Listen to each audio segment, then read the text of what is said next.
आप सभी का पुनः स्वागत है लाइव स्टडी लाइफ टाइम पर। और आज हम देखने जा रहे हैं आपके बीएड पाठ्यक्रम फर्स्ट ईयर के अंदर आपका पेपर होता है समकालीन भारत एवं शिक्षा से बनने वाले वह महत्वपूर्ण प्रश्न जो कि आपकी आगामी परीक्षा 2023 के लिए मोस्ट इंपोर्टेंट होने वाले हैं, या फिर इसे आप एक मॉडल पेपर भी कह सकते हैं। तो देखिए, बहुत अच्छा मॉडल पेपर तैयार किया है जिसके अंदर आपके वो टॉपिक को उठाया गया है जो कि आपके महत्वपूर्ण है और उन्हीं से क्वेश्चन बनाए गए हैं ताकि आपको परीक्षा के अंदर इन क्वेश्चनों में से काफ़ी क्वेश्चन देखने को मिल जाएंगे। तो चलिए शुरू करते हैं बिना किसी देरी के। शुरू करने से पहले अगर आप हमारे चैनल पर नए आए तो चैनल को सब्सक्राइब कर लें, वीडियो शेयर करें और लाइक करें इसी तरह की और वीडियोज़ के लिए।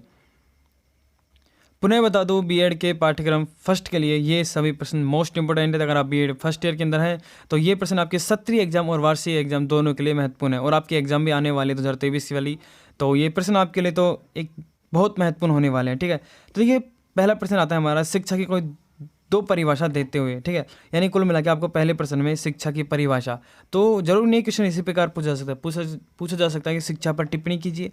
तो आपको शिक्षा के टॉपिक को अच्छे से रट लेना है। शिक्षा की परिभाषा, प्रकृति, कुल मिला के दो चीज़ों तो आपको कम से कम शिक्षा के ऊपर याद होनी चाहिए। क्योंकि ये जो प्रश्न है, पहले जो प्रश्न आ रहे हैं वो हैं लघुरात्मक प्रश्न, और इसी प्रकार से आपके वार्षिक एग्जाम में भी आएंगे। 1.5 घंटे का आपको टाइम मिलेगा, उसके अंदर दो तरह के प्रश्न आपको दिए जाएंगे। पहले लघुरात्मक प्रश्न दे दिए जाएंगे, 10 में से आपसे बोल दिया जाएगा कि भाई 4 करे, 5 करे या 6 करे, पूर्णांक आपका 80 नंबर का रहेगा। और कुछ प्रश्न आपको निबंधात्मक दे दिए जाएंगे और बोल दिए जाएंगे कि इनमें से इतने प्रश्नों को हल कीजिए। तो यहाँ पर भी पहले हम लघुरात्मक प्रश्न देख रहे हैं। ये जो प्रश्न बनाए ये पहले ये है लघुरात्मक प्रश्न। ठीक है, सेकंड प्रश्न है शिक्षा की प्रकृति का उल्लेख कीजिए। बहुत अच्छा प्रश्न है, यहाँ पे आपको शिक्षा की प्रकृति का उल्लेख करना है, यानी शिक्षा के टॉपिक को आपको याद करना है थोड़ा बहुत।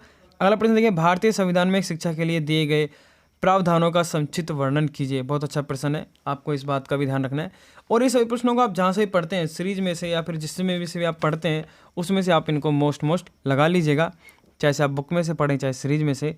ये सभी प्रश्न आपके लिए आगामी परीक्षा के लिए मोस्ट इंपॉर्टेंट है। ठीक है, चौथा प्रश्न है हमारा, रविंद्रनाथ टैगोर के शिक्षा चिंतन पर अपने विचार लिखिए।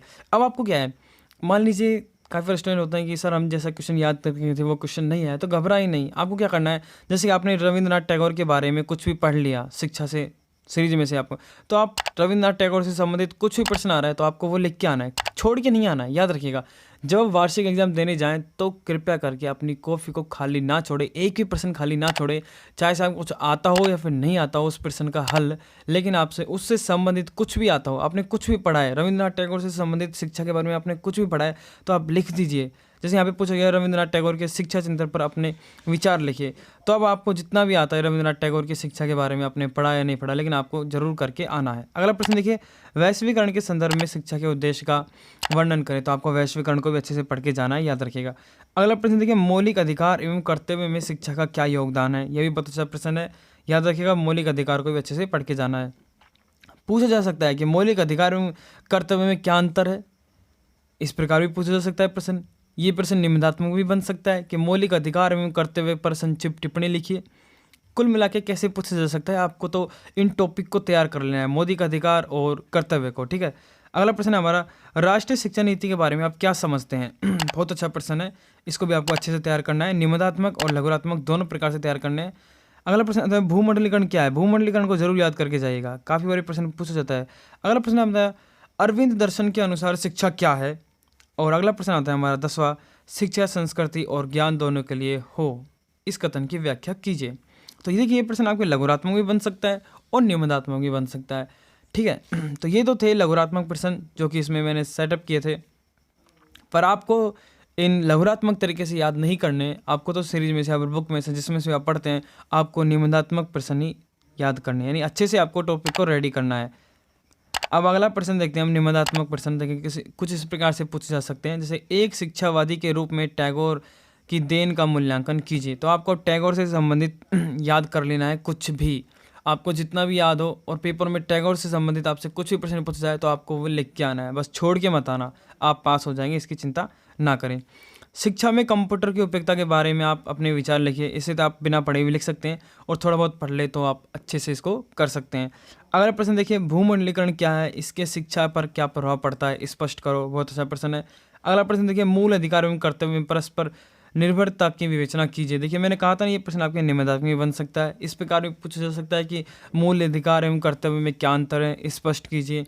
तो आपको अच्छे से याद करके जाना है। अगला प्रश्न आता है हमारा, महात्मा गांधी की बेसिक शिक्षा के बारे में विस्तार से समझा। ये प्रश्न आपका 2022 के अंदर पूछा गया था। तो ये कुछ कुल मिला के आपके महत्वपूर्ण प्रश्न थे जो कि आपके सत्रीय एग्जाम और वार्षिक एग्जाम दोनों के लिए महत्वपूर्ण थे। आप चाहें तो इन सभी प्रश्नों का स्क्रीनशॉट ले सकते हैं, अन्यथा आप जिस भी सब्जेक्ट से पढ़ते हैं, यानी जिसमें से भी आप पढ़ते हैं सीरीज में से या फिर बुक में से, वह इन क्वेश्चनों को टिक लगा लीजिएगा और पेपर में जाने से पहले इन क्वेश्चनों का एक बार रिविजन जरूर कर लीजिएगा। आपको इनमें से काफ़ी क्वेश्चन देखने को मिल जाएंगे या फिर इनसे संबंधित टॉपिक में से आपको क्वेश्चन देखने को मिल जाएंगे। वीडियो अच्छी लगे तो प्लीज़ एक लाइक जरूर करें, अपने दोस्त के साथ भी शेयर करें। मिलते हैं नेक्स्ट वीडियो में, तब तक के लिए धन्यवाद। और कमेंट बॉक्स में बताइए कि आपको किस सब्जेक्ट से रिलेटेड मोस्ट क्वेश्चनों की जरूरत है। मिलते हैं नेक्स्ट वीडियो में, धन्यवाद।